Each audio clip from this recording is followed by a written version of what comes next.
драматурга, режисера, водія світла Лекція. Ви можете подивитись на сайті, що вони роблять. Там багато дуже цікавих проєктів. І лекція та розмова потім відбуватиметься англійською мовою. Я повторюся, якщо комусь незручно, можете сісти окремо, я знайду когось, хто вам буде перекладати. Але ми вже пробували і у нас вийшло минулого разу, все досить зрозуміло. Дякую. Thank you very much. Thank you very much for the introduction. I think I know what you said. And thanks for coming here on a Monday at 12, which is a strange time. A couple of things before we start. I really would like you to be as close to me as possible. I know you know it, but that's and I find it very absurd that you are in the sofa, on the sofa there. You're fine, yeah? Yeah, I hear you, I see you, it's good. Okay. If you have questions during my lecture, we get to this point. Anyway, if you have questions, interrupt me at any given time. If there's a word you don't know, don't hesitate to ask. Yeah? I try to speak simplified English, so there shouldn't be any technical terms you don't know. Yeah? Before we start, I am very curious who you are. So please, very simply, by raising your hand, answer the following questions. Who of you is in the arts professionally?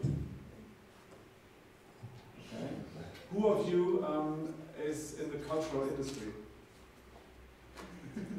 Who of you is an artist? You are brave. Who of you is in the IT industry? Okay. Who of you knows how to program?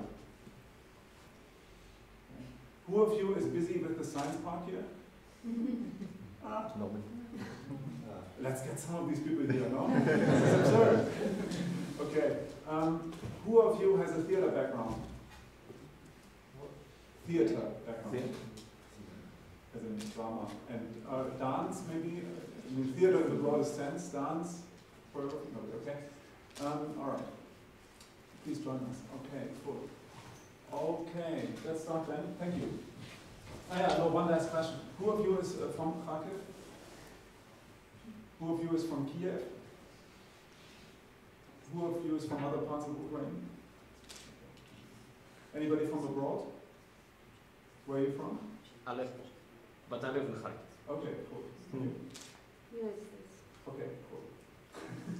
Maybe you can translate in case something goes wrong. Okay, cool. Yeah, as you know, you came to this event, correct? I was very surprised when I read this 2 days ago when I came into town, because this was the title that I had proposed in the first place. What's smart about smartphone? A partially interactive lecture performance. We are done with the interactive part, don't worry. Okay? On becoming stupid in the city. That was not really popular, so we got settled with this one. This is what I'm prepared to do. What's smart about a smartphone? A lecture performance. Now, I think this is what I really want to do. Take some time to read this.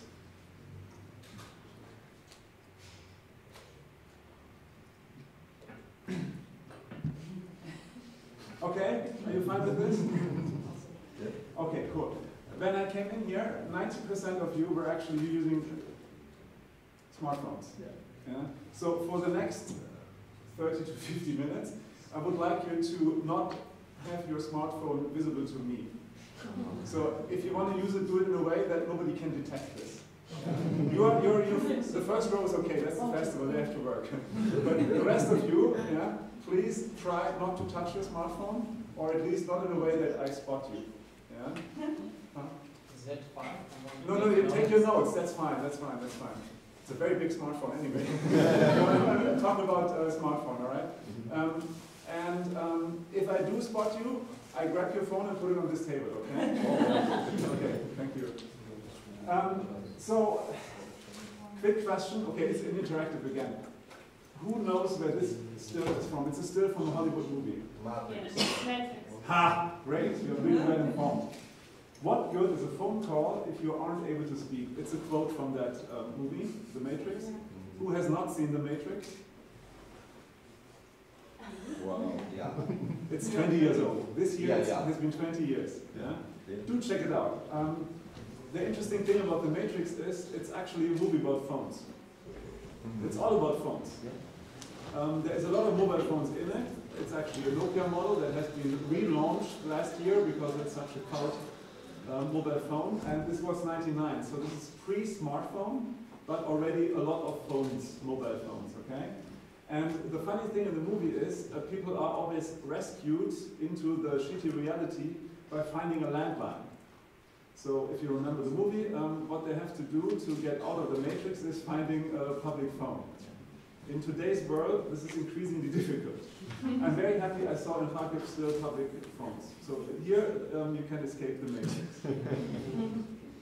So how did I find you guys here? How did I find this space, like everybody would do, with Google Maps or with the maps on my computer? And I had no problem finding here. I mean, also thanks to the great team that already caught me, I don't know how, on the street. The way we navigate through the city has drastically changed due to smartphones. So the funny thing with the maps we use, the smart maps, the interactive maps, the digital maps, is that they have a couple of qualities classical maps don't have. So they actually are an interface, because they serve as advertisement. You click on things on the map and immediately you get a service. That makes the entire city actually into a commodity. So that means everything in the city becomes something for consumption, either as a tourist site or as a provider of retail, food, whatever other services. So at the same time, you can already get a ranking for every item in the city. So every object in that map will be evaluated already by a crowd. Almost everything is ranked and evaluated. And that seems to be great because it seems to be rational, because you have numeric factors to everything. So every restaurant has a numeric evaluation, the average rating of the consumers. Yeah? And that makes it actually a very different approach to a city. So the entire city is basically something you can consume, and you make your decisions up on the crowdsourced numeric evaluation. At the same time, you all of a sudden start thinking, shit, I should go to this place because it's better than that place. So all of a sudden, you think, oh shit, this is such a great place. And even when you didn't have a specific aim in the first place, the map seduces you, or convinces you, or tricks you into visiting certain places, or doing certain things, or consuming certain parts of the city. Now, in a way, this might actually lead to previously uncharted desires. So the map becomes an engine to create desires. So this is, well, you know where this is. What I find very interesting is that all commercials are for smartphones. So smartphones have become the status symbol of our times. In prior times it was about what car you have, now it's what smartphone you have. Or actually, it's not even so much about what smartphone you really have, it's about how you use your smartphone and how you present yourselves on social media. We'll get to that later. But the funny thing is, in a way we don't need billboards as much anymore, because all the commercials are coming through us via our smartphone. So in a way, this is old media, billboards, meeting new media. The product is actually the opposite of that medium that is used there. Yeah? I mean, seriously, I mean, the size of the banner in comparison to the size of the product is also a very funny consideration. Yeah? As a side effect, what I find very funny is that it's the Chinese smartphones being so dominating the local public space. Okay, now this leads to a very funny thing. When we navigate in the city with our smartphone, there are sometimes differences between the virtual, if you like, or online reality and the actual reality. That happens, for example, when I try to go to a restaurant that is rated best, so it has great reviews, and I go there and it's actually closed, it doesn't exist anymore. So, and then you wonder, shit, yeah? And actually these things happen more and more. And actually it's good when they happen, because then you actually start doubting your online reality. Yeah? In a way, they should happen more often. Now, the thing is, even old school maps, let's call them printed maps or physical maps, they have a lot of aspects that make them very subjective. For example, they actually have a border. A normal map is having a predetermined size. So somebody made a decision that the city is only going until here, or until here. Yeah? Somebody else made the decision that this is the center of the city. Yeah? This is very, very subjective and very, very manipulative. So manipulation is even the case for the conventional maps. And they might not lead us to a clickable second layer. We can click on our paper map, but very often these maps have been, if they're published by someone, still a commercial interest. I mean, especially maps that are given out by tourist information, etc., they still have advertisements. So, of course, there is seemingly objective geographic maps, but actually the least one, I think, is really a satellite shot of the city. Because that one doesn't have, and even the street name is a political manipulation, because you honor certain persons, certain eras, etc. And in a way, when you access your digital map with Google Earth, you have at least no borders. If you have the Google Earth without any additional information, if you just have the satellite view, then you have really no center, you have no borders. I mean, at least no borders to the frame. And you still have the north and south, but you can deactivate that. Because even the orientation to the north and to the south can be seen as a political signal. So, as I said, the digital map on the smartphone is an interface, and the physical map is self-contained. So that is why at least it's not clickable. But now, when I move in a city, by the way, this is the section urbanism, right? I mean, we get to the art part later. Some of you expect me to talk more about art. Don't worry, it's coming at one point. Yeah, but we're still navigating through urbanism, or we navigate through navigation. There is different states in which we can navigate a city. One is completely online. That's what you all are. Yeah, you have a roaming contract, so when you can use your without any limitations, you can access the internet. Then there is when you have a shitty phone, or when the roaming is expensive, you have only less of that. And then when I came here the first day, I didn't have a SIM card. I was partially offline. So I was only offline whenever I went into a cafe or a place that would offer me Wi-Fi. Yeah? So that actually made my itinerary from Wi-Fi hotspot to Wi-Fi hotspot. Yeah? And then, of course, you can be completely offline. And in a way, you should choose to do that, especially when you enter a city where you haven't been before. You should make, it's a serious recommendation, it's not a joke, you should really try to enter a city where you haven't been without accessing an online map. And the experience is 100% different from the experience with your phone. Yeah?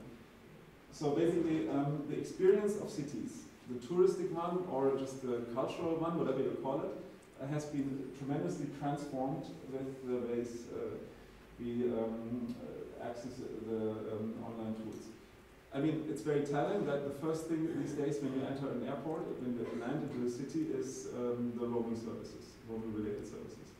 So even before you change your money, you already changed your access to the roaming. So some people say home is where free roaming is. You heard that before. You are not on the map. This is a very Eurocentric Western point of view. But I find it very telling, and actually there's a lot of young people who actually started to appreciating the European Union more the moment free roaming was introduced 2 years ago. Yeah? Because it is actually funny that there is no more cost difference for me as a European Union citizen wherever I access the dark blue areas on the map. Yeah? So that is maybe saying anything more about the European Union than anything else. Now, little jump. Some of you know these things, so I hope it's not too boring. You know that there is a new tendency in, I'm switching now to the economy behind this, right? There is a tendency that apps are free, but they make the money with the in-app purchases. The same is true for gaming, and people make the money with the in-game purchases. The funny thing is, in Germany, well, maybe not so funny, in Germany, the average teenager spends a lot of money for in-game purchases. Can you guess how much that is per year in euro? it's fucking 200 euros. This is like almost average income, right, for 1 month. It's an incredible amount of money that average German teenagers spend not on the games and not on the consoles, but on the in-game purchases. So the industry is completely changed into, you don't sell the game, but you give out the game for free to make people addicted to the game, to make them then pay in the course of the game. And the same is true for a lot of apps, also the non-games, yeah? But the economy is like, seemingly everything is for free, but then the costs are hidden or later or better packaged. The same is of course true for social media. They are for free, nobody pays for Facebook, but you are paying with your data. You know all this, right? So now, the funny thing is, whatever you do with your smartphone, yeah, the great news is, and this is the idea of Facebook, as you know, or of Google or whatever, because of your searches, because of how you behave online, you will be provided the things that you are interested in. So you do a search on a certain product, you will get the advertisement for it. Yeah? So basically, you are rewarded by familiar information because the system knows what you are interested in. And this leads to basically, yeah, these feelings of being informed and confirmed and affirmed. So these are the mechanisms that are behind the echo chamber. You're familiar with the echo chamber? Echo chamber, ever heard of? Ah, okay. This is what happens in the political debate right now. With all the manipulations, especially at times of elections, Facebook provides you with political information that is most likely according to your interest. So if you happen to be a right-wing racist, yeah, you will get a lot of information that cater your right-wing racist attitudes. Same is true with other attitudes, but they do it extremely well. This is how populism works. Yeah? So by having shown interest in how refugees are bad or in how certain things related to migration are bad, you will get more information on that. You will get more information on illegal immigrants, you will get more information about immigrants that are criminal, that are behaving bad, that are raping women, blah, blah, blah. Yeah? So this is an echo chamber effect. You basically are in a bubble of information that you think you actually already know, or you think you know. And this is what leads to the feeling of being well informed and confirmed and having the right opinion. So, and this is basically algorithm based. It's not that Facebook is evil. Facebook doesn't want to promote right-wing extremism. But in effect it does, as it does for any opinion, and it's not creating diversity in opinion and diversity in news, but it limits it to this echo chamber, where basically there is no reflection. In an echo chamber, nothing is reflected. Everything is only reduced to its core direction. So it's the opposite of democracy and multivocal, diverse opinions. Okay, yeah, this is it. So this is, I mean, especially why populism works so well. Yeah? And of course, it's at the cost of conventional media. Why should I bother reading a magazine or a newspaper which has tons of shitty information I don't want to hear? Because it's not my opinion. It only aggravates me. So this is the logic behind it. So this is why they work so well. So, and the emotional award outshines the intellectual one. So basically, this entire mechanism is functioning because it's catering your emotional rather than your intellectual needs. Yeah? And it's at the cost of ambivalence, ambiguity, and diversity. I'm too fast? I'm not like this. Okay, now we get to the gamification of it. You know the term gamification? Are you familiar with the term? Gamification? So basically the definition is simple, right? Something that is traditionally not a game becomes a game. So teachers use this, trainers, coaches, they do this in school, they do this in the corporate training. They basically make things fun, so they're like a game, and you play them. The funny thing is, ever heard of Johann Huizinga? Game theorist, Dutch guy? 1940s, 50s? Nobody knows Heisinger, seriously, guys. That's No. shocking, right? Anyway, Why? read Heisinger. It's basically the main book of our century. Yes, Homo Ludens. Check it Yes. out. Homo Ludens, okay? Ah, Like the playing man. Yeah, Heisinger. Yeah, okay, yeah. You can translate names. Okay. Anyway, his definition then, as you remember, his definition of game is everything is game that doesn't have a purpose other than the game. So the game brings you into a parallel, doesn't call it reality, but into a sphere, he calls it sphere. Into a sphere that is apart from everyday life. So when you play a game, you are not in your normal reality. And this is basically the argument why gamification is not a game. Because gamification is not bringing you into a different sphere. It simulates a different sphere, but it has a very actual, real purpose, which is to make you better in the workplace or learn some stuff. Yeah? So personally, I'm very much against educational games because they defy the very idea of games. Yeah? They kind of trick people. Yeah? So gamification is actually a strategy that is not beautiful when you believe in the purity of the game philosophy. Now, yeah, it happens in these environments. And actually, the third point is very interesting. We actually design our own world very often to be a game. Anybody familiar with The Circle? It's a novel by Dave Eggers. Dave Eggers, The Circle? Ah, okay. That's a very interesting novel. It's like 4 or 5 years old. And it's a story about someone who is completely immersed in an environment in which everything is awarded with points, the corporate environment. And it's basically what the Chinese do right now with the social scoring concept. You're familiar with the social scoring in China? Yeah? Yeah. So basically, it's a gamification of life. Yeah? So you get points and you lose points depending on your behavior. And in the novel The Circle by Eggers, it's the same thing. And in a way, we are like this when we can't stop posting stuff on social media, when we blur the line between private life and professional life, and when we then count the clicks or the likes of our postings. Basically, this is where life becomes a game. How many clicks do I get on Instagram? How much approval do I get for my behavior? So then I basically stage myself within the social media and play my game, my life. Yeah? So that's what I just said. All of a sudden the communication itself, also how many responses do I get? How many people comment on the things I post? Yeah? And the chemistry behind it, you know this, right, is the neurotransmitter the dopamine. And this is how it looks like. Yeah? It's the same thing as in addictive drugs or in sexuality. So there's a theory that people have much less sex because they get their dopamines via social media. Yeah? So there's only this much dopamine you can get. Yeah?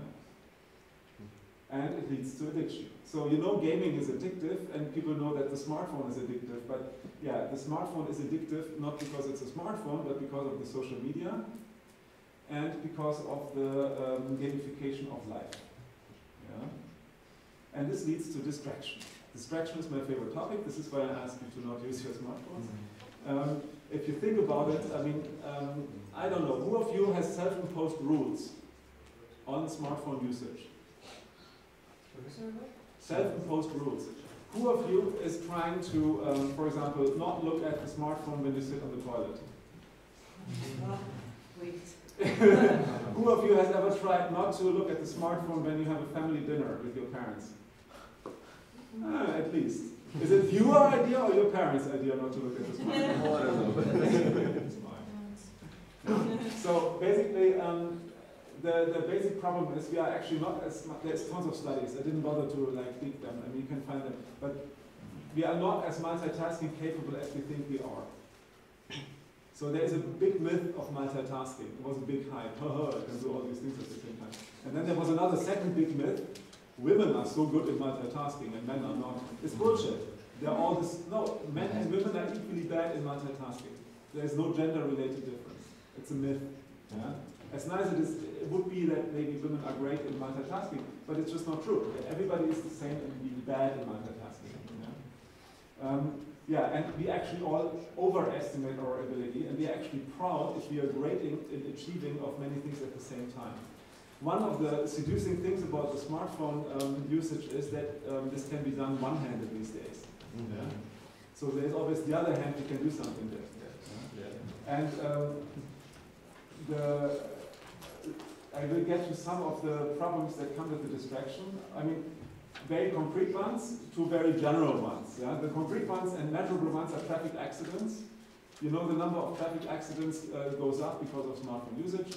The percentage of accidents that are caused by smartphone use is also increasing. So it's both the overall number and the smartphone as a reason.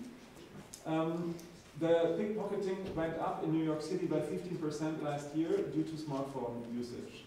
In other words, the victims who were pickpocketed were distracted by their smartphones, so they could be victims of crime. Yeah? The traffic slows down. This is not measurable easily. Some people say by 15% also, or by 20%, but that's very hard to measure. Of course, you have problems, again, very difficult to estimate, the deterioration of face-to-face encounters. People actually talk less, especially in the public space. People actually find it strange if you ask someone for the way. Look at your fucking smartphone, why do you ask me, right? So that's a problem. Also, people don't ask anymore, where's a good restaurant in the area? Again, look at your smartphone. Yeah? Then there is, of course, more measurable studies on insomnia and sleeping disorders.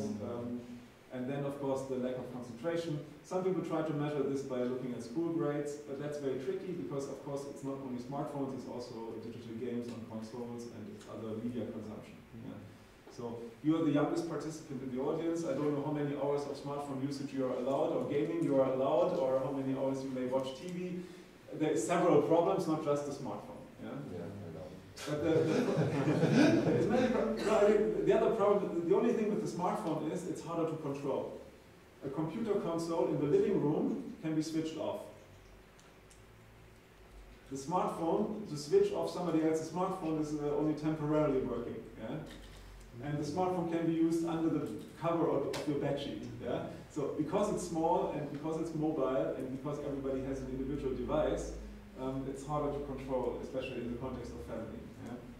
And then, yeah, it leads to depression, stress, and suicide.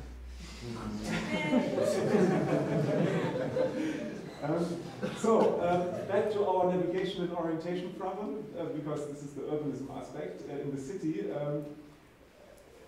you actually lose your ability to orient about the smartphone. This is why I said you should try this out. Yeah? If you have to look at buildings and remember them, you actually look at buildings. If you actually try to memorize street names, you get to learn something about the city. How often you don't even care about the fucking street name and about whatever building because you only care about my coordinates on the phone and this thing. So, and if somebody would give you a young person a paper map, maybe this person wouldn't be able to operate it. It doesn't zoom in, you can't click anything. Yeah. And you don't understand where am I on that map? Yeah. That's the point. The biggest difference is I'm not on that map. Shitty map, huh? So now the other problem is, of course, how we interact with people. Like because everybody's online. I mean, my team here. I'm doing this production, which you should watch later today. A little advertisement. Yeah. So we're doing this living and loving and living in Utopia at the Dash Pom building. I mean, some of you have seen it yesterday, but. My team, my local team with which I do the production, they really forced me to get a local SIM card because they couldn't take the idea that I can't be reached. They hated it, yeah?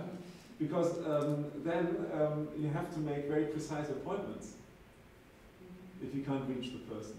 But because everybody can be reached all the time, you don't have to make specific appointments anymore because it's yeah, we call each other again, and then we find each other on the phone.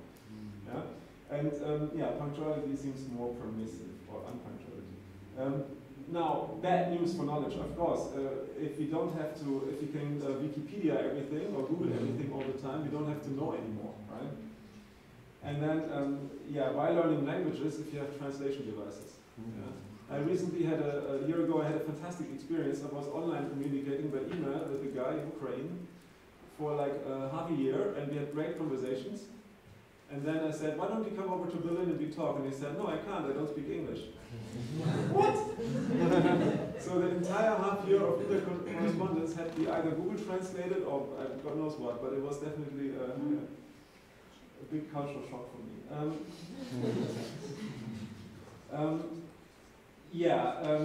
Of course, imagine a generation growing up only with smart devices, they have a harder time to do what I'm doing, which is speaking in front of people.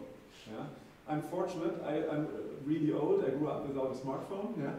So I actually learned to stand up and speak in public and all this shit, you know, which maybe gets lost over time. Yeah? The biggest issue I see is, of course, the inability to entertain yourself. A lot of people are really screwed if they don't have a smartphone because they don't know what to do.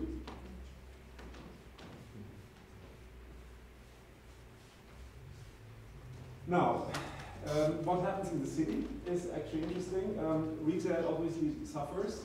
Here I haven't seen so many empty shops yet, and I think here I see a lot of retail still.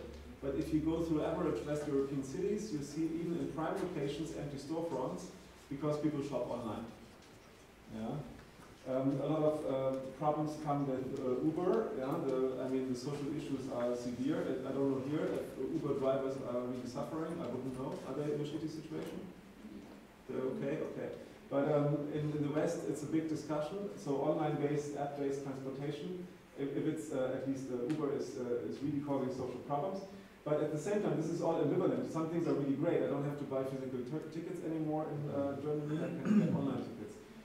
Or I can rent all kinds of bikes and scooters and whatever online based. Yeah? So I'm not saying everything is shitty with the smartphone in the city, but many things are also interesting.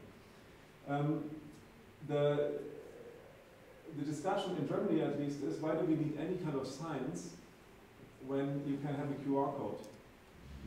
So for tourist information about historic buildings, etc. Why do we print everything? Not necessary anymore. Yeah? The entire transaction of the finances is changing, of course, when you can pay with your phone. So, and then what I said is not happening here yet. You still have public phones, but in Germany you will have a very hard time to find any public phones. Yeah. Which is a problem because if you decide not to have a contract, if you decide not to have a smartphone, you can't call anymore. So, yeah, you have to have a smartphone. It's like the big imperative of our time. Yeah? Just because the majority has a smartphone, you're forced to be part of the majority. You need it to eventually to pay, to understand, to navigate in the city. Yeah? You're dependent on this device. Yeah? The other big impact I see is the Instagrammability paradigm. You're probably familiar with this. So, I recently was in a restaurant somewhere where in the menu it says, this is our most Instagrammable dish. So, they tell me I should order this because it looks best on my social media. It's not because it's yummiest or healthiest or I will like it, no. Simply because it's visually most appealing to share on social media. To tell me this in a menu is, I think, is absolutely crazy. If you think about it, yeah? There are conferences that teach architects to make Instagrammable interior designs. So it's not like people should feel comfortable in a certain interior design, or they should feel in a certain way. No, it's always about the meta level of sharing it on social media.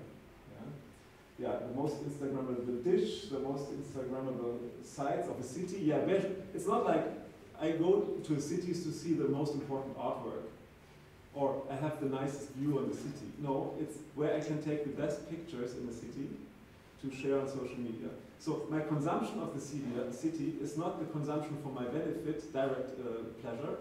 The consumption of the city, it's really capitalistic. I consume the city in order to use it for my self-advertisement, my self-promotion on my social media, which I, as a neoliberal person, do in order to promote myself, ideally as a freelancer, in the job market.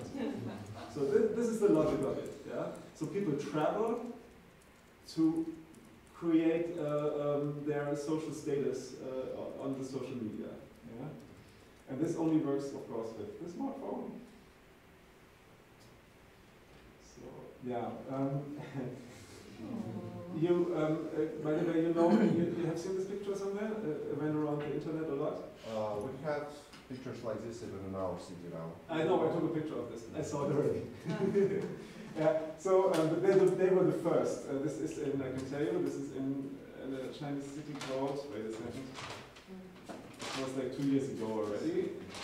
And it's in Chongqing. No, 2014, 4 years ago. They already had 2 different lanes for people to walk with and without smartphone, because the ones with the smartphone are slower. Yeah?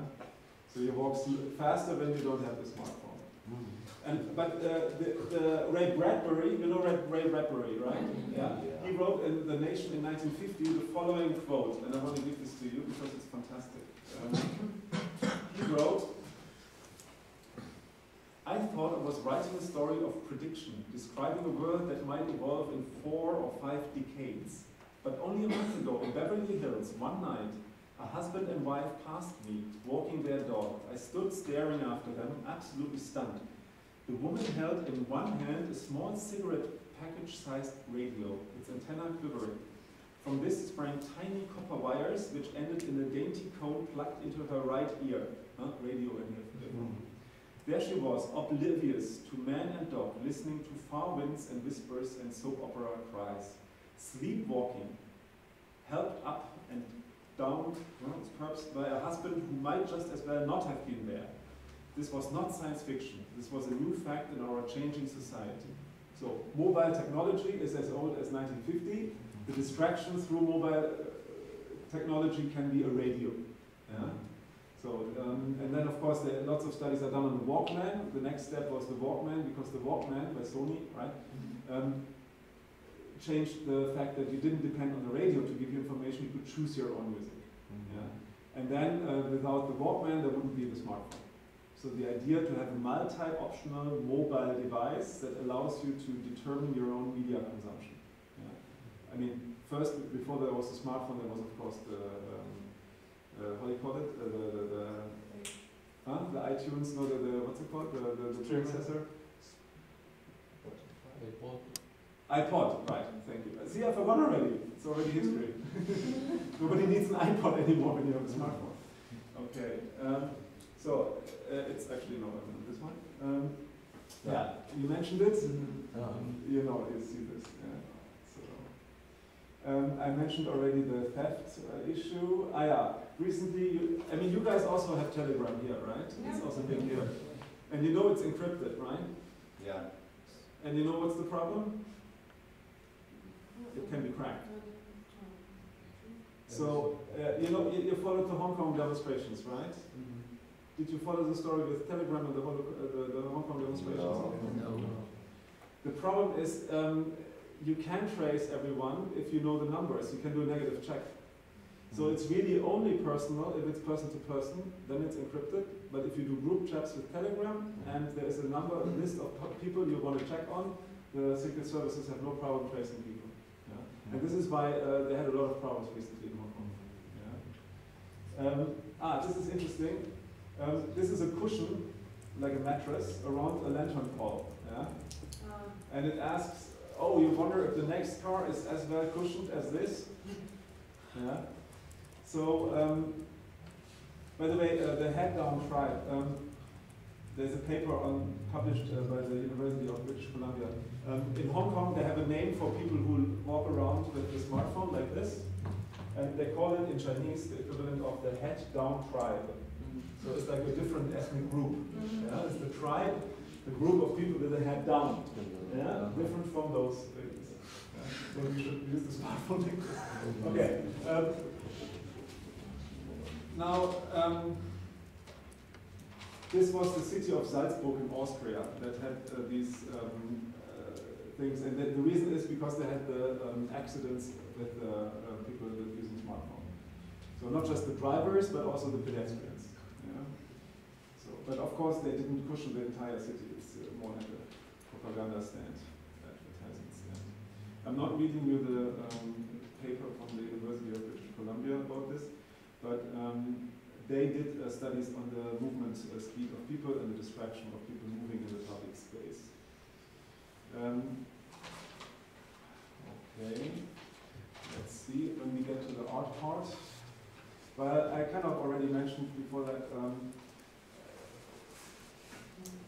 you can use them differently. You can create a code of conduct, like an etiquette, or you can basically tell yourself what to do. Yeah, it's possible. Take the time and make your own rules. I mean, it's not for me to tell it. Maybe you should at least experiment with this. Yeah, and of course you should think of what you do when you use your smartphone. But it's very obvious. Yeah. I mean, it's already a start that we talk about these things, yeah. But of course, nobody wants to limit other people's freedom to use the medium, yeah. It's like something you have to find out for yourself. But it's maybe worthwhile discussing this with your friends and colleagues and families. Yeah. I mean, I'm not saying smartphones are shitty or shouldn't be used at all. It's just like, yeah, to what degree do we want to use them? How much distraction do we want to allow to be impacting on us? Yeah, I mean, people talk about digital mindfulness. I don't know what that is, but yeah. Yeah, do experiments with target goals. I mean, you know, your devices tell you how many hours of screen time you had. It's worth considering why these numbers change in what direction. Yeah. So, now, the big question is, of course, can art help us to reconfigure the triangular relationship between smartphones, the city, and the user? Yeah. The city is always the favorite topic because we have here the urbanism one, but it is mainly the physical reality, of course. Yeah. In my company, Post-Theater, we had already different usages for the smartphone since 2014 in these productions. We did very different things. In Jobs in Heaven, we had the audience use the smartphone as a second screen. So we would stream to the audience basically footnotes, additional information. It's a piece about Steve Jobs and Robert Bosch, a German engineer, inventor, founder of the Bosch Corporation, some might know Bosch. Anyway. So these two guys meet in heaven and they talk to each other, but they have a lot of things they talk about that require knowledge about technology. So we didn't want to like explain everything on stage. We didn't want the characters to talk about these things. So what we did instead is we streamed all the footnotes on the smartphone. So people could like watch, they're talking about this, and then they got additional information.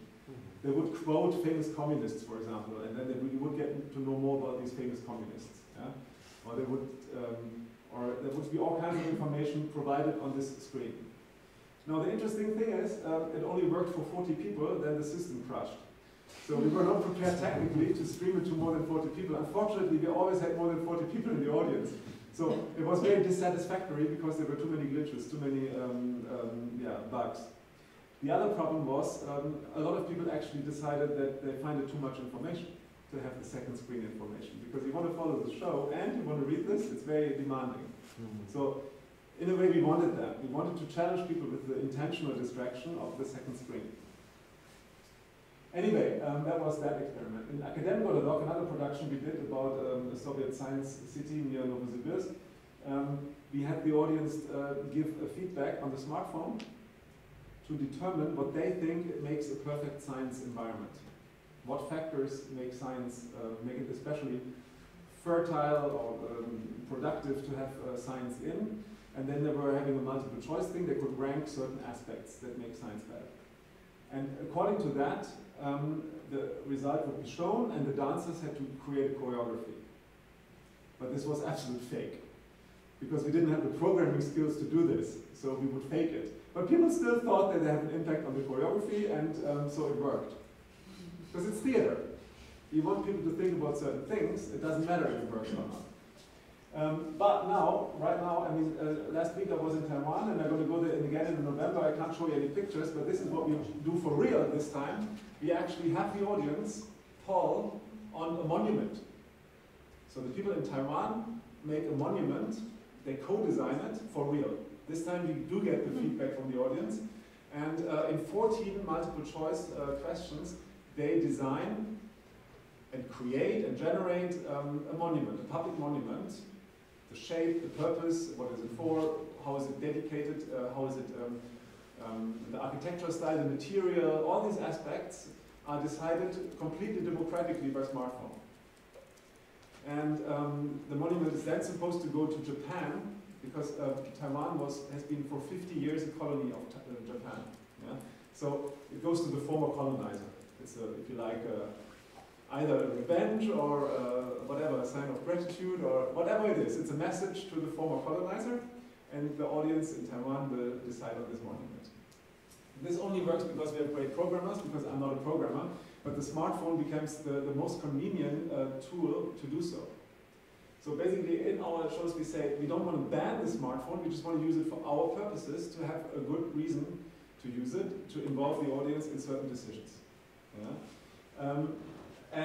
This is a web-based, it's not an application, you don't have to download it. Right now here at the show that some of you have seen yesterday, and the one that you hopefully see later today, if you have a chance to get to see it, is the Leaving or Living In or whatever Utopia project, in which we originally wanted to provide tablets to the audience until we found out that the tablets don't work, so we had to, in the shortest time, get a lot of smartphones. We got the smartphones and we pre-installed an app. Because the problem is, you all have completely different smartphones, and some of them are not AR. And this show works with AR. So only half of the audience's smartphones, half of your smartphones would only be AR capable. Yeah? So if your phone is older than 2 years, it's unlikely working well with AR. So we decided to provide the smartphones for our audience, so the app is installed. Even that has a lot of glitches and problems, because every smartphone has a different optic, and we didn't program it for every different optic. Yeah? But in general, the AR is a great tool to have a second reality layer to the real reality, and that's what we wanted to work with. Especially, we have a real beautiful reality, the Dash-Prom building. Yeah? This is a reality that we have been researching, and that is the subject matter, and that's the, if you like, the protagonist of the show. It's the story of the building told by the building, interpreted in dance, and we see the dance level as augmented reality on the smartphones. So another reason why we think smartphones are a great tool for the arts. And then another thing I keep doing, maybe longer than 2020, who knows, it's something called Performance. It's a workshop series which I conduct, in which the audience, the participants of the workshop, are exploring different ways of using the smartphone to create performances. From an artistic point of view, the smartphone is an absolute God-sent, if you believe God, heaven-sent, whatever, tool. Because it's everything that was really expensive before. In former times, 4K or even HD or whatever camera was really expensive. In former times, I mean, this thing is everything. It's a camera, it's a microphone, it's a display. It has a lot of free softwares, a lot of apps are free. Yeah? I can do a lot of things. I can generate images, I can generate sounds. There is free samplers, synthesizers, music instruments. There's an incredible range of things you can do creatively with your smartphone. And in this performance, like in performance and phone, right, performance, workshop, we are exploring this. I have done this in the context of media art, I have done it with actors, I have done it with artists of different kinds, and people are actually astonished that you can create media performances without a laptop. You can create media performances without having to learn complicated programs. So not only is the device very mobile and it's also very easy to use. The apps that make you, for example, the music apps, they're much easier to use because they have limitations to the interface. Of course, they're never as good as a professional, say, sound tool that you can buy as a software for your laptop or your PC or whatever. But it's sufficient enough to create great sounds. And then, of course, you know, every iPhone, at least, for Android it's more complicated, but every iPhone you can easily hook up to an HDMI cable to your video projector. So you immediately, from this, can control a big screen. Yeah? But ironically, what has been proven in this series of workshops I've done on the subject matter, what's most interesting is that the most basic tool, which is the communication from user to user, has been the most rewarding experience.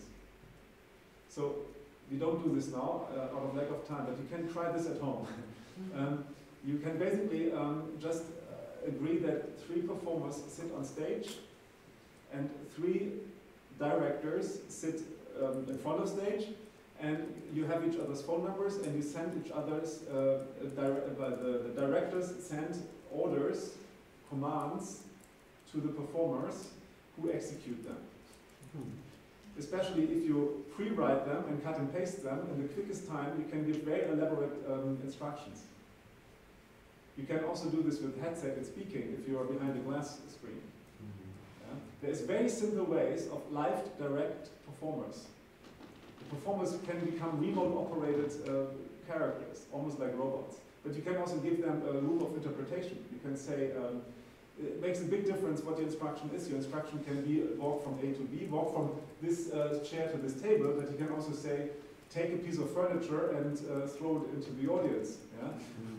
There's room for interpretations. Yeah? There's different degrees of specificity. Yeah? But just by live directing with this mobile devices, a huge range of opportunity has been, is there. Yeah?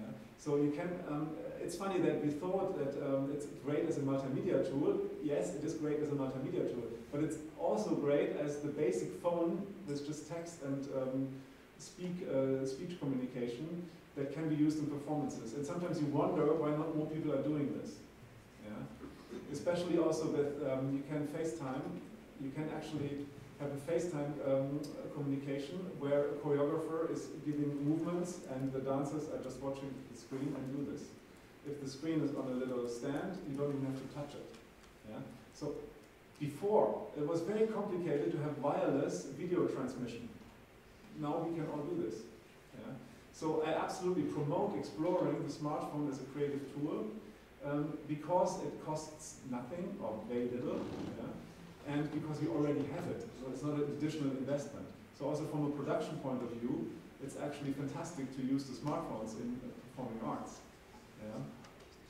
You still have to explore, you still have to make sure it doesn't look shitty, you still have to learn these things. Also the live directing is something you can explore for weeks and months. Yeah? I'm not saying it's easy, but there is no threshold. You don't have to make an initial investment to do so. Yeah? So let's quickly see what else is on my list before we open up for questions. Yeah, this is basically what I kind of said. Yeah, of course,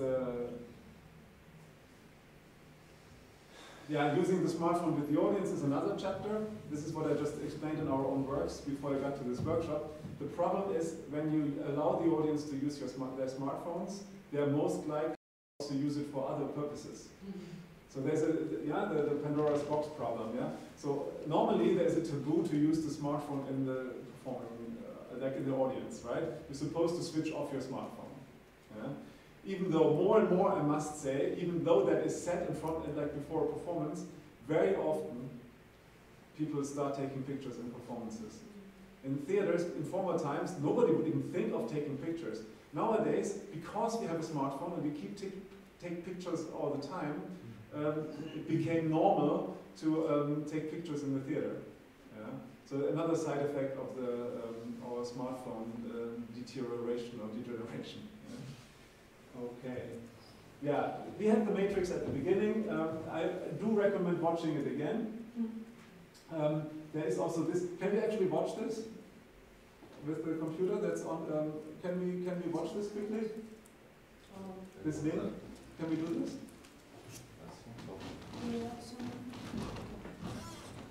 Shouldn't be a problem, right?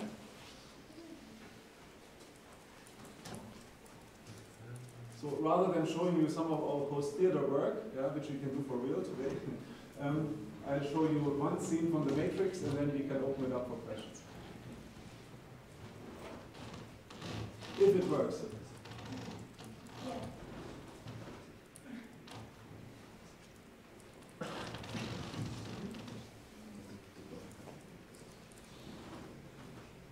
You probably remember the scene, but nevertheless, it's worth watching. Yes, correct.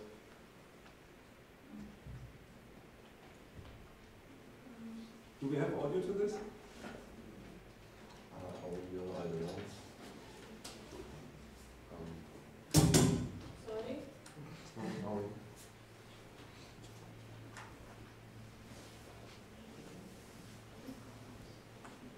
Remember 1999? Yeah?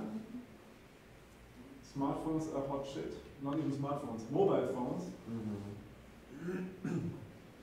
are, they were really expensive.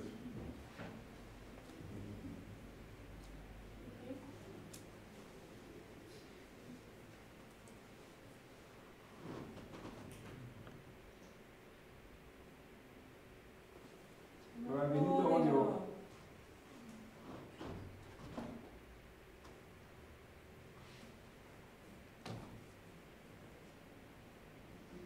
Ah, okay.